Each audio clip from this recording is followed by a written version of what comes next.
अरे भाई जी world cup जीते हाल तुम मुल्कन लवणू थे हैं दगड़ियों ये मेरा आखिरी वर्ल्ड कप छो और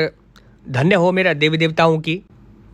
कसम से यार मेरे दिमाग खराब हो गया जब रोहित आउट हो गए छो मैंने बोल साले अल्लू ते मनाई की जरूरत है आराम से निकल सके छे और कसम से अक्षर भी साला मतलब जब रनवेल बनाए छे ना उदी रनवेल दे दिन यार चला कोई बात नहीं चला यार अंत भला सब भला है पर मैं एक बात बुन चढ़ू छो यार जय हो बाबा नीम करोली की क्या जी धाम जाके कसम से बुनू छो मेरे तो रनों को छाड़ी लग गया यार है अब बाकी तो बोल छो मेरे दिन में चल रहा तुम है अरे मेरे बोल छो यूं तो यार कि सबको सब चल जाए यार एक फूड्स ट्रैवलर कर दिया हम आराम से खाते पीते आराम जानते फिर यार और पता वो दिन भयंकर लड़ाई भी हुआ लड़ाई भाई ऋषभ पंता बानो बुनु बल्ला में तो लोकल आ रही छो बल मिल क्या दिन बल पैसे बल ट्रैवलर का और पैथर भट्टी आ गया पांड्या अरे यूं गया लड़ाई आता बीच में बल केएल राहुल छोड़ू आ बला अर्ता बल सब बल ये थे पेल दिया बल केएल राहुल थे चक्कर में लिया साहब तो बात पहुंच गया सुनील शेट्टी में दिन भरी चनुरा दिन भरी चनुरा है अतः हम प्लान कैंसिल ही कर दिया हम लोग साला है अतः मैं चल गया अकेला है कैंची धाम अब देख लिया वहाँ रिजल्ट का नोनू मेरा आजकल तो भाई बहुत भीड़ भाई कसम से बहुत जाम लड़ू यार देख भाई साहब हमल जुकान चो हमल करे ले हमल तो ले रिटायरमेंट